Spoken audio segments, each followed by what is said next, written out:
Estás escuchando Pivot ES, experiencia puesta en acción, el único podcast en Puerto Rico que propulsa el éxito de organizaciones sin fines de lucro y empresas sociales.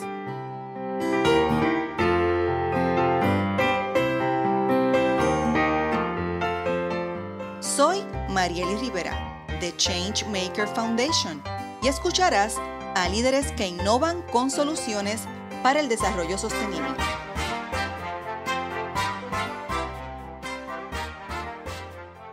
En nuestro episodio de hoy, virtudes y retos de la responsabilidad social. Y hoy dialogamos con la doctora Florencia Roystein, directora de Ellas, organización sin fines de lucro que tiene como misión crear un movimiento filantrópico de mujeres de todas las edades y condición económica. Es investigadora, profesora y consultora de organismos internacionales como el Banco Mundial y la Fundación Ford. Ha liderado encomiendas como servidora pública en Argentina, también en entidades no lucrativas en Nueva York, y cuenta con una interesante experiencia docente como profesora visitante en varias universidades en Francia. Ostenta un doctorado de la École Hautes Études en Ciencias Sociales de París. Ella lo va a decir mejor que yo en francés. Y yo le doy la más cordial bienvenida, Florencia. Hola, ¿cómo estás? ¿Cómo estás hoy? Muy bien y muy contenta de escucharte. Así que eso ya me alegra enormemente.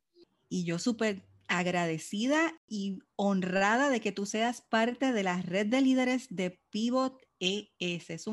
Es un placer estar dialogando contigo.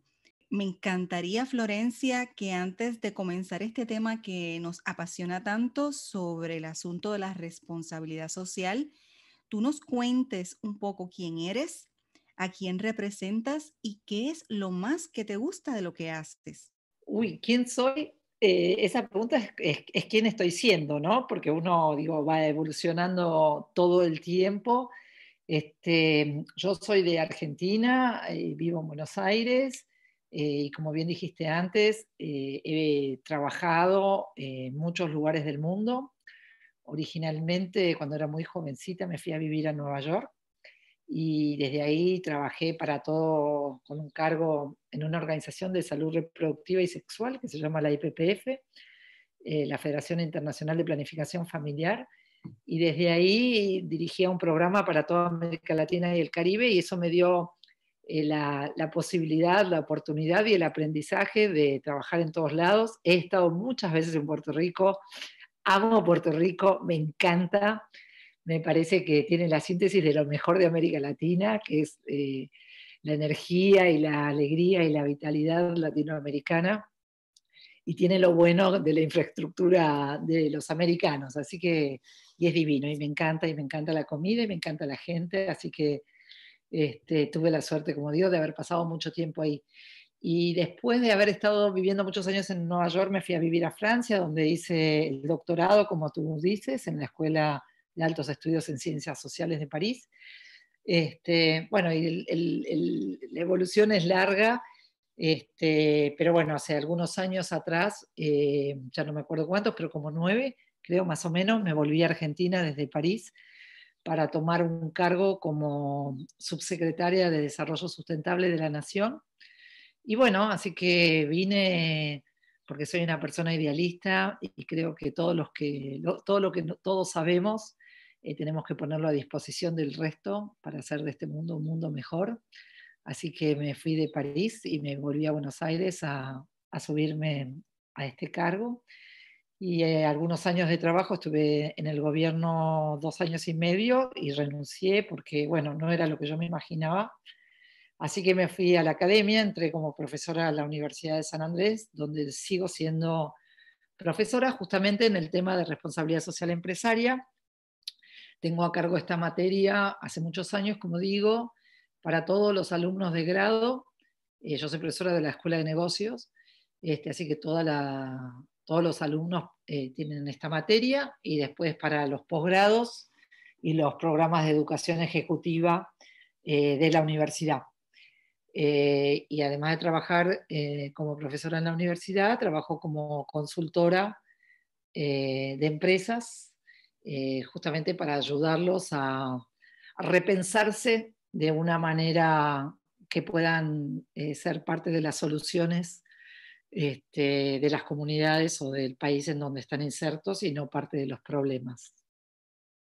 Y fíjate que es interesante toda esa experiencia que tienes, porque el tema de la responsabilidad social es un tema, me parece que poco discutido en el contexto de lo que queremos ver en términos filantrópicos.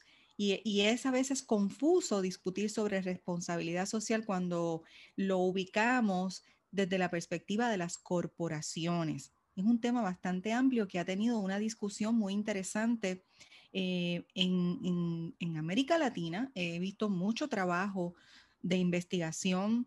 En Argentina he visto trabajo de investigación, lo he visto en Colombia. Y es un contexto a veces un poco diferente a la discusión que se da en Estados Unidos. Y yo tuve el privilegio de conocerte y ser parte de este grupo de estudios que colideraste con Andrés, que estuvimos en otro episodio discutiendo con él, el tema de los derechos, mujeres y filantropía en América Latina.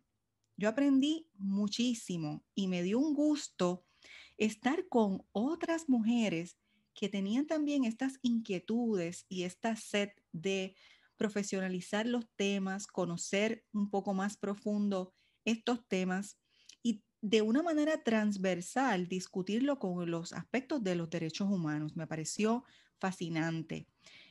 Vamos a hablar ya mismo de ellas. A mí me parece que es una plataforma espectacular y que esa facilitación de ustedes crear este grupo de mujeres latinoamericanas estudiando y compartiendo inquietudes es crucial para poder llevar a otro nivel la discusión y democratizar el tema. Así que yo identifiqué muchos temas, pero este en particular de las virtudes y los retos de la responsabilidad social me pareció medular. Así que vamos a comenzar por explicarle a nuestros audioescuchas qué significa responsabilidad social y cómo este término se convierte en uno pertinente. Bueno, yo te voy contando y vos haceme las preguntas que te parezcan necesarias, ¿no? Que conoces más a tu audiencia. En realidad, viste, si uno tiene una perspectiva un poco más histórica, las empresas hace 30 años para atrás trabajaban y lo único que la gente veía eran los productos y los servicios, ¿no? Que las empresas tenían. Entonces las empresas eran juzgadas por lo que uno diría conceptualmente la promesa, es decir, vos te comprabas, no sé, un vino y querías que ese vino fuera rico, para decir algo. Entonces, si el vino era rico, la empresa era una buena empresa porque te vendía un producto que te decía que estaba bien y el producto en efecto estaba bien, es decir, la empresa cumplía con su promesa. Entonces, tanto en los productos como en los servicios. Con la situación de la globalización, me parece que tuvo un impacto muy grande en este cambio que tiene la gente sobre las empresas. ¿Por qué? Porque con la globalización la gente, los ciudadanos, ¿no? Los miles de millones de personas que vivimos en este planeta, accedimos a más información sobre las empresas, ya no solo el vino que me tomo, sino también cómo lo producen. Es decir, que empezamos a conocer como la trastienda, la cocina, ¿no? De cómo se producen aquellos productos o servicios que nosotros como consumidores los consumimos sin realmente saber qué se esconde atrás. Bueno, entonces, como digo, con el acceso a la información, la gente empieza a conocer un poco más y empieza a ver que para producir un determinado producto o servicio, hay empresas que tienen procesos que generan impactos negativos o sobre el medio ambiente, o sobre la sociedad, o sobre los empleados de la propia empresa, o sobre la comunidad que está cercana a las plantas de fabricación de ese producto. Pero me parece que digamos, el cambio tiene mucho que ver con esta posibilidad de la gente de conocer más que los productos y los servicios, de conocer un poco más la integralidad de la empresa y en función de eso la relación entre empresa y sociedad. Entonces la gente dice, no, mirá, si para tomarme un buen vino vos tenés que contaminar una cuenca, o tenés que contaminar un río, o tenés que contaminar las napas, entonces no, ¿sí? O entonces, no, entonces este vino no lo tomo más. Entonces, con este nivel de cada vez mayor acceso a la información y esta situación muy paradójica, ¿no? Porque acordate, mira, 30 años atrás, antes de la internet y las redes sociales, ¿no? Había, no sé, un accidente de un barco petrolero en el medio del océano y uno no se enteraba ni que había existido. Hoy aparece el accidente y, digamos, eso es lo que pasó, por ejemplo, no sé si te acordás, con BP en Nueva México, ¿no? En el Golfo de Nueva México. Cuando tuvieron el accidente, no me acuerdo ahora si fue hace 6, 7 años atrás, uno miraba el accidente en vivo y en directo en el mismo momento que estaba sucediendo. Eso genera un vínculo totalmente diferente entre las empresas y la sociedad. Y por supuesto, entre las autoridades competentes respectivas a cada una de los sectores. Entonces, bueno, eso es un poco, me parece, en dónde estamos hoy, en la situación de qué es la responsabilidad social, ¿no? Que tiene mucho que ver con un enfoque integral, ¿no? Como si fuera que una empresa es un ciudadano, es alguien que convive con vos en el supermercado, pero también después vos te lo llevas a tu casa, lo metes dentro de tu cuerpo, termina en un residuo, etcétera, etcétera, etcétera, digamos, ¿no? Hay toda una cadena de impactos que tienen los productos que, bueno, a medida que la ciudadanía y los consumidores van entendiendo más en profundidad lo que significa los procesos productivos, empiezan a tener mayores controles, digamos, sociales y empiezan a tomar más, a empoderarse, ¿no? Y terminan por empezar a decir, bueno, esta empresa sí, esta empresa no, esta empresa es mala, esta empresa, más que mala, esta empresa es parte de los problemas, esta empresa es parte de las soluciones. Y así es como se fue construyendo este concepto de la responsabilidad social empresaria, que a mí me parece siempre bien interesante hacer el punto que en realidad la responsabilidad social empresaria es una respuesta de las empresas, ¿sí? No es un concepto creado por la academia ni creado por las organizaciones de la sociedad civil.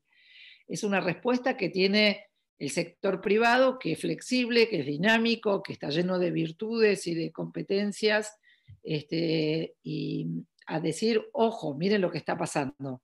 Tenemos que crear un paradigma que nos permita volver a construir lo que yo llamo una confianza entre nosotros, las marcas, y los que nos compran, ¿sí? Exacto. Y los individuos, los que pagan, o sea, los consumidores del producto. Y es interesante lo que explicas, porque si fuéramos a pensar desde la perspectiva de las diversas corporaciones que existen, ¿verdad? Y sus diversos intereses o diversos roles, la banca versus las aseguradoras, versus el retail, versus alimentos, etcétera. La responsabilidad social ellos la van cincelando también porque van descubriendo los intereses de sus propios consumidores. Claro, vos imaginate que el consumidor, vos, yo, los que nos escuchan, todos, ¿no? Tenemos un enorme poder.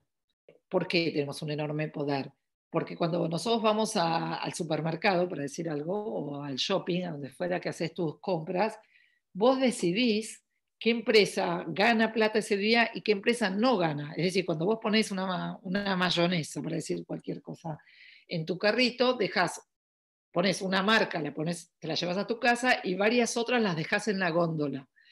Es decir, que nosotros somos parte de la generación de beneficios. Nosotros somos aliados del negocio de las distintas empresas. O cuando te compras una computadora, vos elegís comprarte una Mac y dejar una Dell en Best Buy, ¿sí? Entonces, este poder que tenemos los ciudadanos, si nosotros lo pudiéramos ejercer, es lo que uno llama el poder de compra. Entonces que uno dice, bueno, yo voy a elegir las marcas y los productos que estas marcas tienen en función de quienes tienen mi misma visión de mundo, ¿sí? Que no todos tenemos una visión de mundo la nuestra y no todos tenemos que tener la misma, para nada, cada uno tiene la suya, Pero si uno pudiera juntar su propia visión de mundo con su poder de compra, probablemente haríamos de este mundo un mundo más virtuoso, ¿sí? Usar nuestro poder de compra para decidir qué empresas que se parecen a nosotros llevamos a nuestras casas y qué empresas que no se parecen las dejamos en la góndola. De alguna manera es premiar, si lo pensás de otra manera, a las empresas que hacen las cosas como nosotros nos parece que es bien, a cada uno el suyo, insisto, y castigar no comprando a aquellas empresas que no hacen las cosas tan bien. Y en ese sentido, por eso yo quiero remarcar que las empresas, la responsabilidad social empresaria es un paradigma que les permite a las empresas ser mejores ciudadanos, aportar a un mundo mejor para todos, inclusive para ellas mismas, ¿sí? Digamos, la responsabilidad social empresaria es una lógica de fortalecimiento de la estrategia de negocio, ¿sí? No es solamente un comportamiento ético, es mucho más que eso, ¿sí? Esa visión me parece que es fundamental. Hay muchas empresas que piensan que más que ¿viste? Yo siempre también digo, las empresas no es un edificio y es una marca, son gente como vos, como yo, como todos, que toman decisiones malas, mejores, peores, pero son gente, ¿no? Que después que terminan de trabajar se van a la casa, están con sus hijos, pasean por la playa, no sé, hacen la misma vida que uno. Y cuando están en las empresas tienen que tomar decisiones. Y en ese sentido es importante que vean esta cuestión de la responsabilidad social y ambiental como digo, como un paradigma que les permite fortalecer el negocio y que no es un costo, todo lo contrario, es una inversión para que tu empresa sea una empresa sustentable en términos económicos, también lo digo, en el largo plazo, y que de eso se trata básicamente, de estar más cerca y más alineada a las expectativas de la sociedad y de todos tus grupos de interés. Y hay una dinámica, Florencia, de crear, ¿verdad? Ciertas actividades que las empresas determinan cuáles son las que quieren desarrollar y que ellas a su vez cuando las divulgan, ¿verdad? Porque hay un ejercicio de comunicación, de explicar, divulgar qué es lo que se está haciendo y por qué. Tiene, como tú muy bien dices, una retribución económica y lo podemos ver a través de programas de voluntariado o proyectos de inclusión social.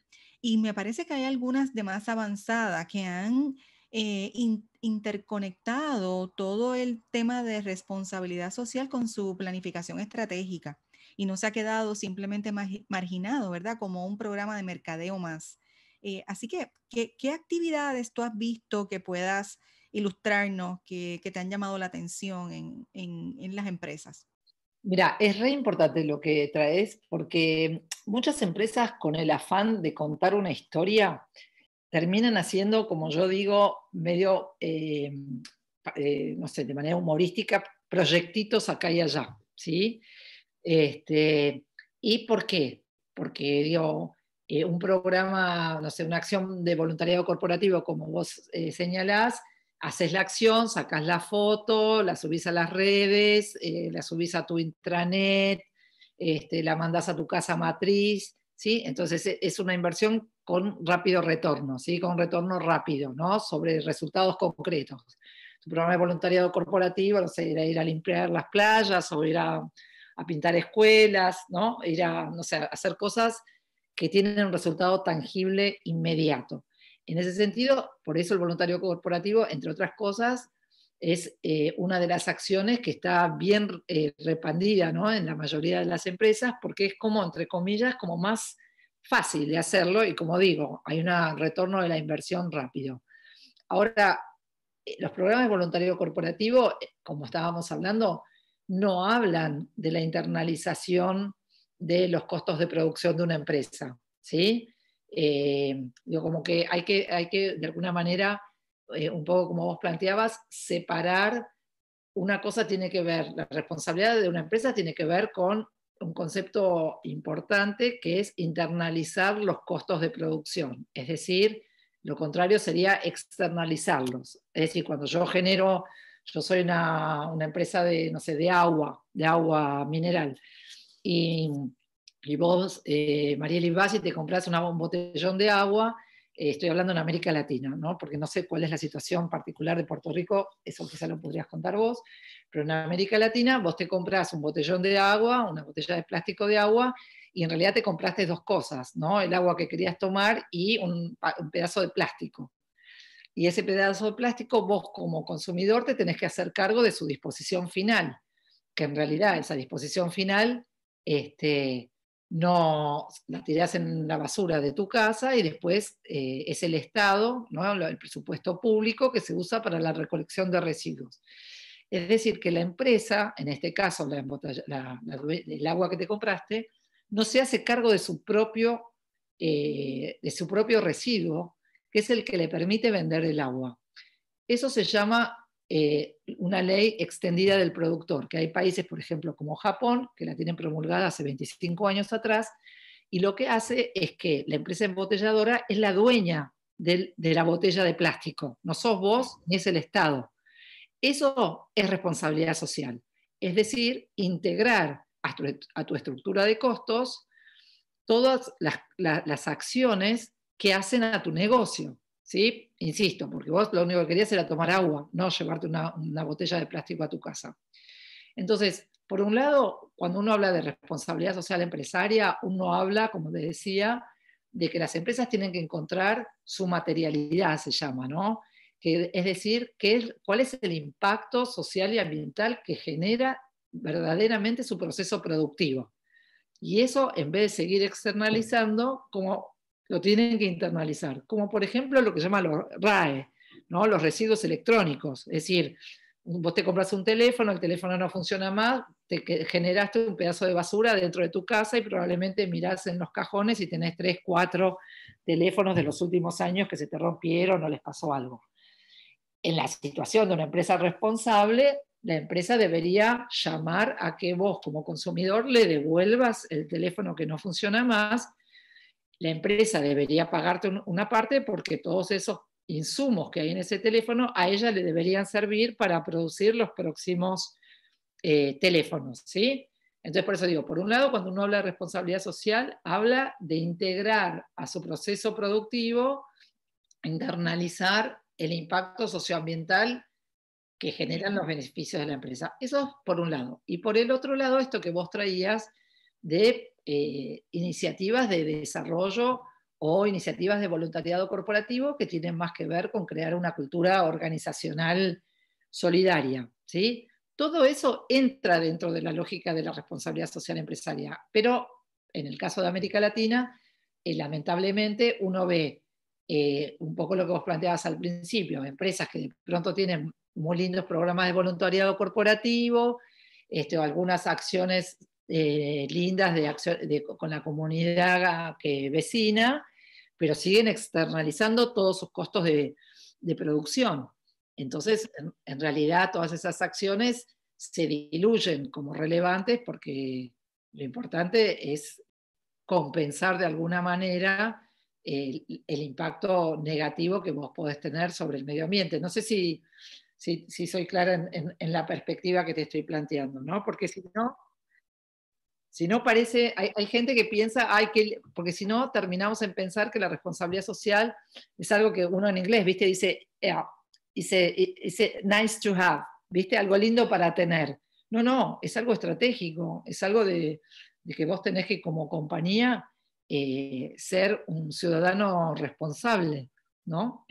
Y no adoptarlo como una moda, que es lo que a veces ocurre y se establece como que vamos a presentarlo como esta modalidad y no lo internalizamos como una oportunidad para aportar dentro de una sociedad. Aquí el caso te podría hablar de lo que llamamos las fundas o las bolsas de supermercado, que se ha tenido que legislar para disminuir el uso de la funda plástica y se ha provocado, ¿verdad?, el que las personas entonces tengan sus propias fundas o bolsas de tela para poner sus productos cuando van al supermercado a comprar sus alimentos, hacer su compra, como decimos en Puerto Rico. Pero no hay necesariamente una campaña consistente de por qué es que hemos transicionado a eso. En algunas empresas son más empáticos, ¿verdad? De explicarlo y promoverlo, y hay otras que automáticamente no, porque lo que básicamente es que se han recogido detrás de la legislación que establece que se va a disminuir el uso de bolsas o fundas plásticas, ¿ves? Y yo creo que aquí el elemento de educación, pues, hace, ¿verdad? Tiene un rol muy importante en todos estos procesos, y cuando ese rol de educación falta, pues entonces se practica como una moda más. Y lo hemos visto, ¿verdad? En diferentes ejemplos del uso del plástico, de la botella de agua, otros ejemplos que podríamos, ¿verdad?, desarrollar de los envases donde se ponen alimentos, si son envases de material que no es biodegradable, etcétera.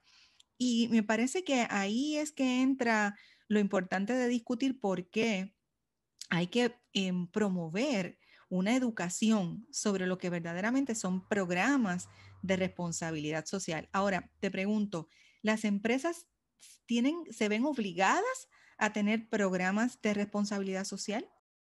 Mira, es una buena pregunta. Eso, la respuesta es que varía mucho de país en país. En el caso de América Latina no hay ningún país donde sea obligatorio.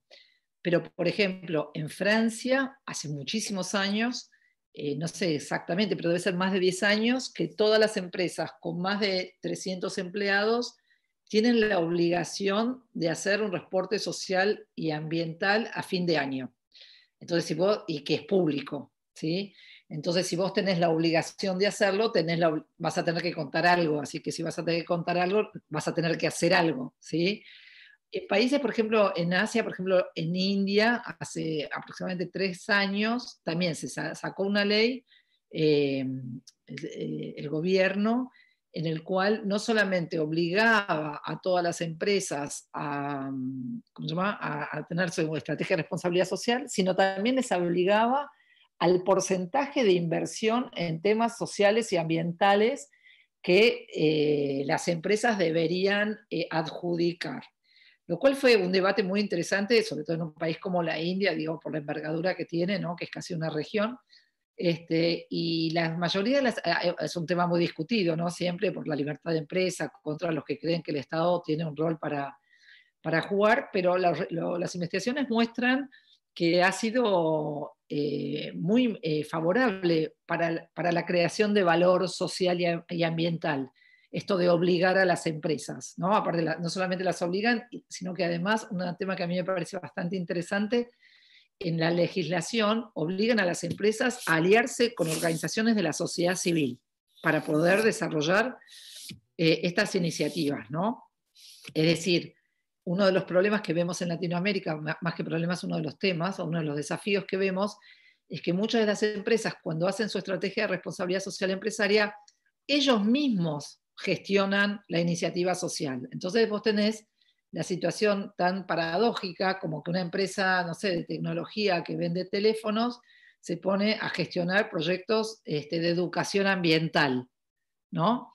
Entonces uno dice, no, pará, si está lleno de organizaciones de la sociedad civil que hace 20 años, 30 años que trabajan en educación ambiental, ¿no? ¿Cómo vos te vas a poner, vos que haces teléfonos, es decir, tus competencias internas no tienen nada que ver con esa temática?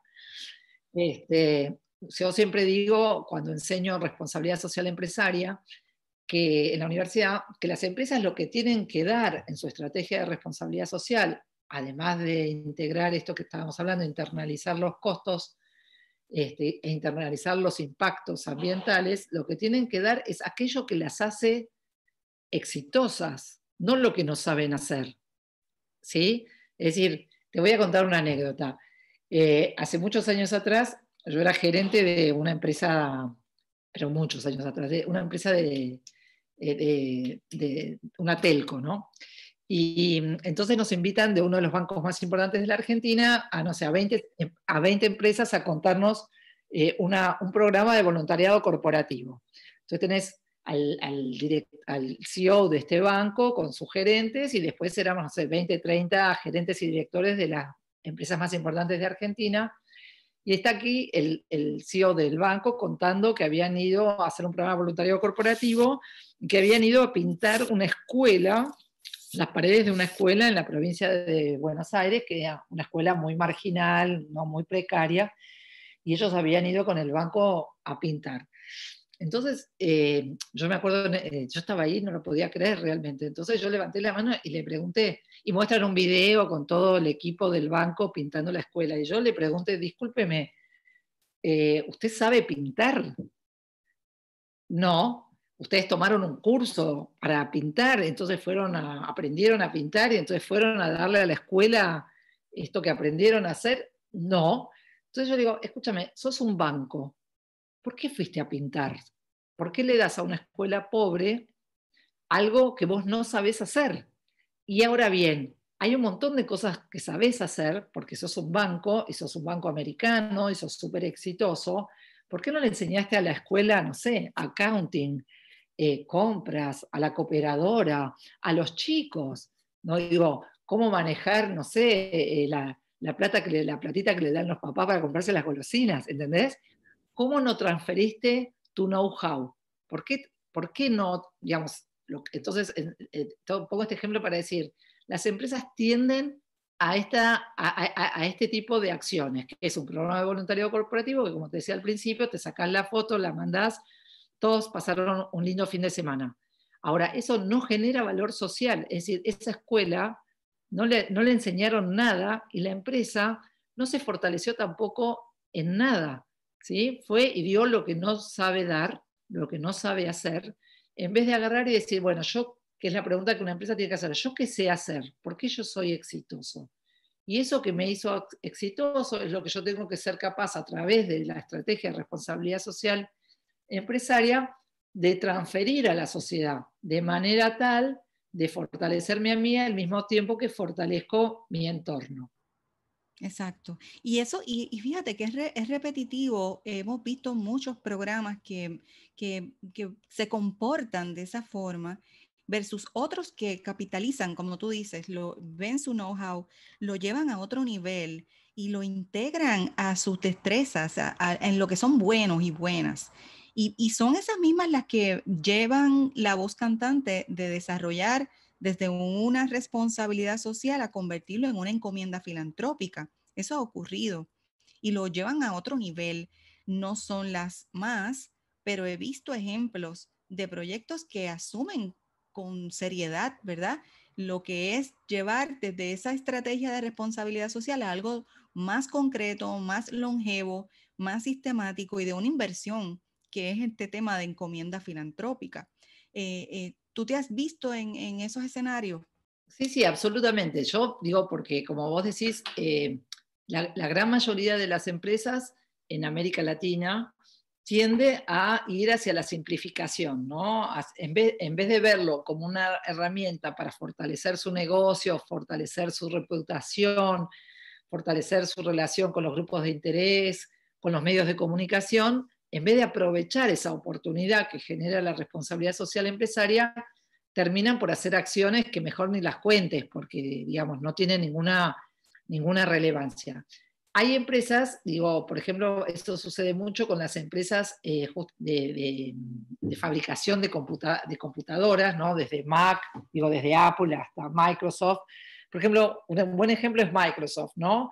Que es una empresa que históricamente, hace como más de 25 años, definió que su línea de trabajo en su estrategia de responsabilidad social empresaria justamente es la educación tecnológica. Entonces, trabajan en el mundo entero con ese lineamiento. Y es muy interesante porque, por un lado, le permiten a jóvenes que de otra manera no tendrían acceso a la educación tecnológica de aprender. ¿Sí? Entonces, en ese sentido, ya generan valor social. Es decir, esta gente que nadie les va a enseñar, por la precarización de la escuela, ¿no? Y de la educación pública en toda la región de América Latina, pero al mismo tiempo se generan futuros clientes. Y eso es lo que yo quiero tratar de hacer entender de por qué la responsabilidad social es una herramienta de fortalecimiento de la estrategia. Porque vos, al enseñarle a cientos de miles o a millones de niños, alfabetizarlos tecnológicamente, estos chicos, cuando las posibilidades se los permitan, van a ser los primeros en ir y comprarse una computadora. y seguramente te van a elegir a vos, ¿sí? Te van a elegir a vos, Microsoft, porque sos la empresa que los ayudaste a aprender, ¿sí? Entonces, por eso digo, las buenas prácticas de responsabilidad social empresaria son aquellas que entienden cómo generar valor social, es decir, cómo ayudar a la gente a progresar, digamos, al mismo tiempo que les ayudan a la empresa a fortalecer su negocio. ¿Sí? Entonces, por eso, sí hay excelentes prácticas, son lamentablemente las menos, pero lo que está bueno es que son prácticas de empresas que tienen alto nivel de visibilidad y de reputación global. Entonces, pueden llegar a ser modelos para empresas más pequeñas de qué es una buena práctica en responsabilidad social y qué es un gasto en responsabilidad social empresaria.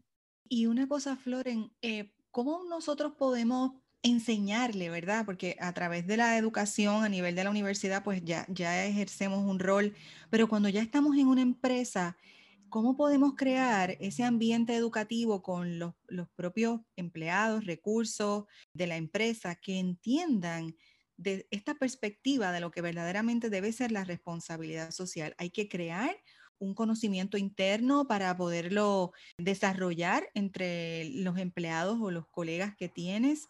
¿Cómo tú lo ves? ¿Y de qué manera lo podemos separar o un poco divorciar de lo que sería una estrategia de mercadeo puro? Mira, me parece una súper pregunta. Yo te comparto mi experiencia y lo que dice la investigación. Eh, yo la manera, yo trabajo mucho, como te conté, como consultora para empresas y lo primero que yo hago es trabajar con el board de la compañía y con el top management de la compañía, ¿no? Yo siempre digo, si ellos lo entienden, el trabajo es claro, es importante y es a largo plazo. Si ellos no lo entienden, va a ser una actividad tangencial, irrelevante y que va a morir en 1 año, en 2 años, en 3 años, como que no tiene el menor impacto.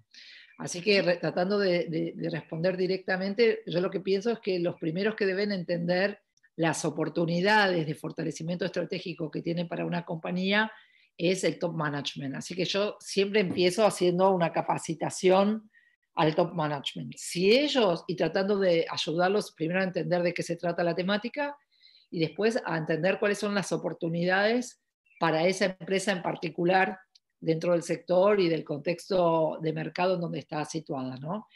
Y en función de eso, y si ellos están de acuerdo en avanzar, empezamos a avanzar. Pero es desde, la verdad que en este caso particular de las empresas, es desde arriba hacia abajo, para que pueda realmente ser integral y estar totalmente asociado al negocio. Porque te voy a dar otro ejemplo que me gusta, si tengo un ratito para darte. Hay de la compañía es Danone en Argentina. Ellos tenían para explicar esto de la estrategia, tienen justamente una marca de agua que se llama Villavicencio, que es la primera agua mineral de la Argentina, no se debe tener 50 años, 60 años. Es el agua que tomaba mi abuela. Y para mí, Villavicencio era una marca de viejos. Y después empezaron a aparecer un montón de nuevas aguas. Y ellos empezaron a perder market share, ¿sí? Obviamente. Entonces, como digo, es la primera marca, pero es una marca que estaba asociada a tus abuelos. Entonces no era algo que vos querías ir a la facultad y ponerla arriba de tu mesita, ¿sí? Porque hablaba de la historia, no del futuro ni del presente. Bueno, entonces alguien ahí se dio cuenta de que tenían que recuperar quiénes son los que toman agua hoy, mayormente, los jóvenes, ¿sí? Entonces ellos dijeron, bueno, ¿cómo recupero, cómo entro en ese mercado? Y lanzaron una campaña muy fuerte de lo que se llama marketing con causa, que es asociar la marca a una causa social. Eligieron una causa social que es un tema enorme en Argentina, que es la deforestación gigante, que es uno de los grandes temas ambientales, que hay una deforestación descontrolada. Entonces eligieron el tema justamente de la reforestación. Hicieron una alianza estratégica con algo que se llama el Banco de Bosques, que es una ONG ambiental, y entonces sacaron una campaña con la causa replantemos, reforestemos el bosque argentino. y por cada botella que vos te comprabas, ellos donaban 1 metro cuadrado de bosques. La campaña fue un éxito tremendo, por supuesto que hubo vía pública, hubo todo lo que vos querés tener, y la compañía se convirtió en la primera agua de elección de todos los jóvenes en Argentina. Es decir, que solamente por construirse una estrategia genuina de responsabilidad social, ¿entendés? Entender que tenían una oportunidad, digamos, estaban perdiendo market share y entender cuál era la oportunidad del negocio, en vez de contar otra historia, contaron una historia de responsabilidad social empresaria. Y alguna gente cuando yo uso este ejemplo, la gente me dice, bueno, pero era una campaña. No, no es una campaña. ¿Juntaron el dinero? Sí, juntaron millones de dólares. ¿Hay un bosque gracias a todo esto? Sí, hay un bosque. Bueno, entonces es verdad. Y ahora la gente, en la recordación de la marca, es que es una empresa amigable con el medio ambiente. Entonces se pasó de ser una marca vieja a ser una marca cool, trendy, ¿viste? Que habla de vos, porque una cosa genial que hicieron, además, es que le cambiaron la tapa de rosca de la botella y se la pusieron verde. Entonces, todo el mundo ya sabía, ¿viste? Que si vos tenías esa botella es que vos estabas aportando a la forestación de los bosques en Argentina, ¿entendés? Entonces, vos como consumidor, esto que hablábamos antes, entre 2 botellas de agua que son iguales, ¿cuál vas a elegir? ¿La que ayuda al medio ambiente, que tiene tu visión de mundo, o la que nada, va a generar más residuos? Bueno, ya que está, tomo la que ayuda, hace un bien social. Bueno, digo, por eso te digo que la responsabilidad social de la empresaria, si está asociada a tu negocio, es una herramienta que permite, por un lado, fortalecer tu negocio, al mismo tiempo que ayudar a que este mundo sea un mundo mejor. Entonces ganamos todo, ¿entendés? Gana la empresa, ganan los consumidores. Estamos todos es como tú dices, ponernos todos a ganar. Es increíble a veces que algo tan simple, ¿verdad? Como que el bienestar sea para todo el mundo, pues a veces no se comprenda, pero con el ejemplo que tú has traído es concreto. Porque entonces el consumidor es el que determina al final, determina qué es lo que quiere, ser parte de la causa para el bien o no eres parte. Y es muy interesante. Claro, es muy interesante porque si vos lo pensás también, esto que estabas diciendo recién, eh, uno a esta altura del desarrollo del mundo, uno ya sabe cuáles son los problemas y cómo se pueden solucionar. Entonces, uno debería decir como consumidor, bueno, voy a apoyar a todas las marcas que están tratando de que este mundo sea un mundo mejor. ¿Cómo? Comprándolas. ¿No? Usar mi dinero es una manera de votar, ahora que estamos con el tema de las votaciones en Estados Unidos. Digo, es una manera de votar. Si uno pensara que como consumidor, cada vez que va al supermercado estás votando por un tipo de mundo, porque estás comprando o no productos, qué sé yo, que generan obesidad, que tienen transgénicos, que son productos industriales que generan diabetes, qué sé yo, que generan problemas cardíacos. Entonces decís, bueno, ¿en qué mundo quiero vivir? Bueno, entonces podés, como digo, a través de tu decisión de compra, si vos lo pensás, es como votar y decidir en qué mundo querés vivir. Lo único ¿a través de qué? A través de dejar en la góndola a aquellos que vos crees que son quienes pueden hacer de este mundo un mundo mejor y dejándolos en el supermercado, es decir, haciéndoles perder dinero a aquellos que venden productos para un mundo peor.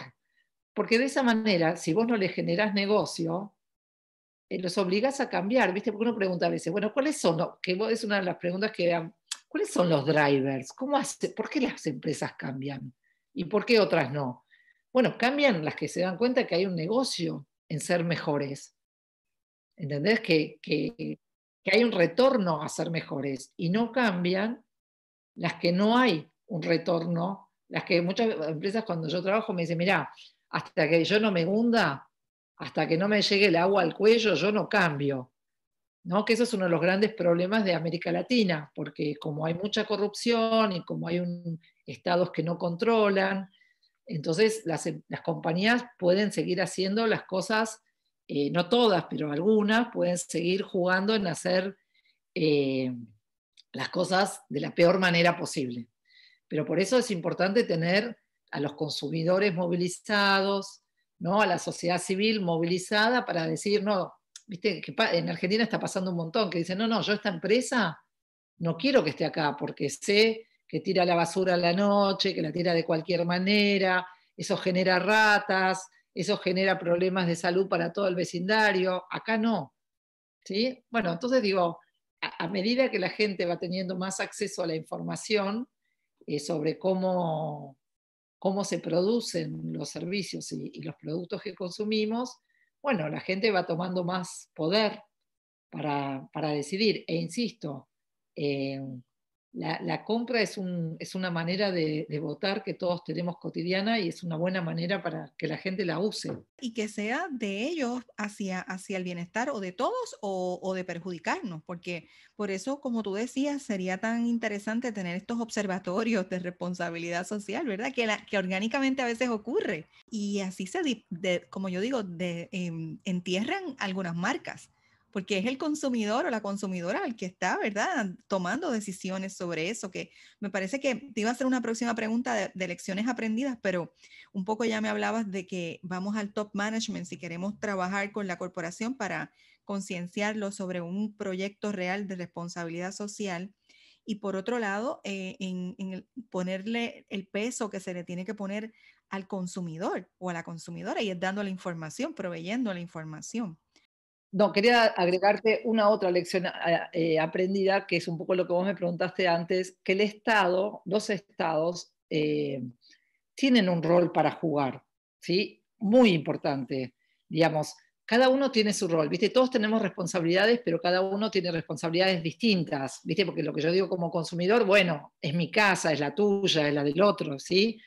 Tenemos una responsabilidad para jugar, un rol para jugar, pero es pequeña. En cambio, los estados tienen roles muy importantes para jugar en función de incentivar prácticas responsables en sus territorios, ¿no? Nosotros ahora, por ejemplo, en Argentina estamos en el contexto del COVID, no sé si ayer, en el contexto del COVID, ayer justo hubo una nota que en Dinamarca tuvieron que sacrificar 15 millones de bisones porque encontraron que tenían una nueva, una mutación una mutación. Entonces, ¿qué hace Dinamarca? Pum, bueno, lamentable, los mata, ¿sí? En Argentina, por ejemplo, el gobierno argentino está negociando que se vengan a fabricar fábricas de chanchos industriales con China que van a generar cosas parecidas, ¿entendés? Entonces digo, o que tienen la potencialidad de generar nuevos problemas ambientales y pandemias que empiezan acá y vuelven como pasó la del COVID, y uno nunca sabe después qué repercusiones pueden tener.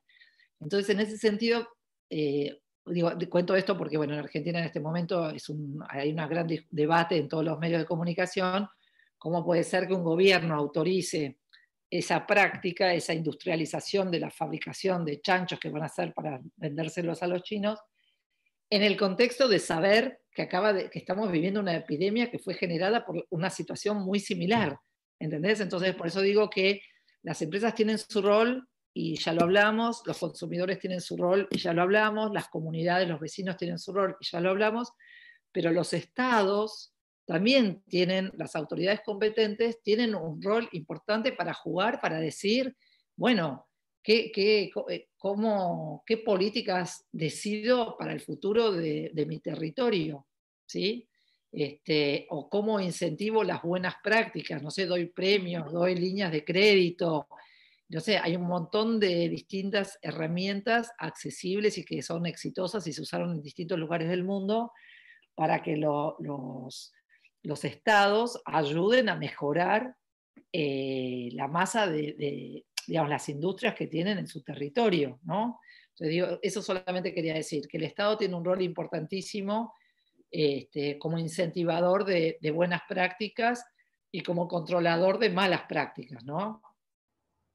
Y eso que me parece que es hasta una discusión, ¿verdad?, que tenemos que volver a grabar, porque hay que poner en contexto cuáles han sido países y estados que han generado prácticas particulares para, ¿verdad? Para también aportar, a incentivar. Yo tengo este recuerdo estoy hablando ya muy específico de Canadá, cuando estuve en Ciudad Quebec, que hay unos incentivos que el propio estado, ¿verdad? La región aportan a los ciudadanos por el tema de reciclaje, por el proyecto de uso de aguas limpias, aire limpio, y a mí me pareció eso bien interesante y lo he visto en otros lugares también, pero doy el ejemplo de Canadá porque lo presencié y vi toda la acción social que entre los propios comercios había para promocionar, ¿verdad? Una buena práctica, y era el Estado como tal que estaba incentivando una campaña educativa de esa naturaleza. Pero claro, porque el cambio de comportamiento, tanto al nivel individual como a nivel corporativo, es un proceso. Y ese proceso tiene que tener, como decimos brutalmente, una zanahoria, un incentivo al fin, viste, como decir, bueno, voy a, no sé, a ponerme a dieta, porque tengo una fiesta dentro de 6 días y quiero ponerme el vestido que no me entra, no sé, parece una pavada, digo, uno tiene un incentivo para cambiar las cosas, quiero decir, ¿no? Para llevarlo a la vida real de todos y que lo que estamos hablando aplica a la vida cotidiana. Entonces, para cambiar ese comportamiento necesitas un incentivo. Todos sabemos que para cambiar un comportamiento a largo plazo necesitamos incentivos mayores. Por eso, como es un buen negocio para el país tener empresas que sean responsables ambientalmente y socialmente, entonces es un buen negocio del Estado, de los estados, incentivar a que eso suceda, porque después el retorno es más salud, ¿sí? Y sobre todo en los países como pasa en América Latina, donde la salud, por ejemplo, es mayormente pública. ¿Entendés? Porque hay un negocio también para reducir las enfermedades causadas por los problemas, no sé, de alimentación. ¿Sí? Entonces digo, es un círculo virtuoso. Entonces, insisto, el Estado tiene un rol fundamental en incentivarlo y en incentivarlo a largo plazo, para ayudar al proceso de transformación de los hábitos. ¿Sí? Y que es algo que verdaderamente tan pronto tú lo inicias y lo sostienes, ¿verdad? Como una política, una práctica, creo que cala hondo en las personas, porque entonces, como decíamos ahorita, es el consumidor o el usuario o el participante el que al final decide y le da puntos o no le da puntos, o lo compra o no lo compra, o lo utiliza o lo promueve o no lo promueve. O sea que tiene que ver con mucho con el individuo. Yo creo que el individuo es el primero que tiene que estar fortalecido en esa información, porque es el que tiene el poder, como habíamos hablado antes. Hay dos prácticas que tú puedas identificar en este ejercicio de ser asesora de proyectos de responsabilidad social, o más que de proyectos, quiero decir, de una visión de responsabilidad social seria y justa, que tú dices, estas dos mejores prácticas me funcionaron. Sé que me hablaste ahorita del tema de desarrollar al top management, pero háblame un poco de las personas, de los individuos. Vos decís de los individuos al interior de la empresa. Al interior de la empresa, sí. Este, un tema, por ejemplo, que a mí me parece sumamente relevante al interior de la empresa, y que nosotros estamos trabajando en algunas empresas el año pasado en realidad, tiene que ver con el tema de equidad de género, que es un tema muy grave o muy preocupante en toda la región y también en Argentina. Es decir, el nivel de equidad que hay en salarial por un lado y en cargos de poder. Entonces, en dos empresas en realidad estuvimos trabajando sobre ese tema porque a mí siempre me parece chistoso, me río, pero para no llorar, que cuando uno va, como te contaba, al directorio de una empresa, nunca hay mujeres, pero no hay ni una. No es que hay una y 10 varones, no hay ninguna. Y cuando vas a reunirte con el top management, digamos, el directorio tampoco, y cuando vas al nivel intermedio, que son las líneas gerenciales, bueno, quizá ahí el 10% son mujeres. Y básicamente ni siquiera cambia de sector en sector. Si estás en las telcos, en las petroleras, en las de logística, digamos, no hay una diferenciación realmente importante. Y un elemento que es importante para mí en ese sentido es entender que las empresas tienen el potencial de ser generadoras de inequidad social. Y lo voy a explicar. ¿En qué sentido? Que si vos, una empresa tenés, no sé, de 1000 empleados, el que gana menos gana $100 y el que gana más gana 20.000, ¿sí? Vos estás reproduciendo socialmente un modelo de inequidad social, ¿sí? Por eso en la gran mayoría de los países europeos, no sé cómo es el caso en Puerto Rico, hay leyes que regulan el gap que puede haber en el sector privado, en el sector público por supuesto, pero en el sector privado, entre el que gana más y el que gana menos, con la idea justamente de generar una enorme clase media y no generar estos niveles de inequidad. Vos sabrás seguramente que América Latina es la región que tiene más diferencias entre los ricos y los pobres. Es histórico y sigue siendo así. Entonces, cuando yo hablo en las empresas y les digo, bueno, hay una responsabilidad de las empresas, y ellos dicen, nosotros qué tenemos que ver, y yo le digo, préstame, miremos juntos la estructura salarial, ¿sí? Y cuando lo ven, y yo les muestro, bueno, mirá la diferencia que vos mismo generás, ¿sí? Hay una persona que trabajó 8 horas acá durante un mes y se llevó $100, y otra que se llevó, no sé, 1000 veces eso. Esa es la diferencia que vos ves en la calle, ¿sí? Y lo mismo en temas de género, que era lo que me quería referir. Ese tema nada más lo vamos a depurar completo en otro episodio, pero es un tema genial y un ejemplo espectacular que acabas de presentar, ¿verdad? De cuando tú los enfrentas, bueno, esto es parte de ser responsable, o sea, socialmente. Y cuando tú los enfrentas a eso, yo me imagino, no quiero ni imaginarme los rostros. Aquí en Puerto Rico hay mucha inequidad, a pesar de que hay leyes, pero hay mucho trabajo que hacer sobre eso, muchísimo. Pero vos sabés que lo que es interesante, que es lo que vos estabas diciendo recién, y cuando yo se los muestro y yo pido la estructura organizacional y solamente lo pongo en el PowerPoint y se los muestro en una pantalla, ¿entendés? Y entonces yo le digo, vos sabés que tenés, no sé, de toda la dotación, el 5% son mujeres. Y ella dice, no, nunca lo pensé. Digo, pero sos el director hace 25 años. Bueno, nadie me lo hizo pensar, nadie me lo hizo ver. Bueno, ya empezamos, entonces por eso te digo, ya ahí vos decís, bueno, esta es la escena, ¿no? Esta es la foto de lo que, y entendé que lo que vos haces acá repercute en el país. No es que es tu micromundo, es una isla esto. Vos hacés que solamente el 5% de las mujeres tengan acceso a un trabajo. Entonces, y cuando les muestro la comparativa de cuánto gana un gerente varón y cuánto gana una gerente mujer, digo, yo no hice nada, yo lo único que fui es a recursos humanos y les pedí ¿entendés? Yo no toqué nada, yo lo único que hice es, me dan la información y ellos dicen, ¿cómo estamos haciendo esto?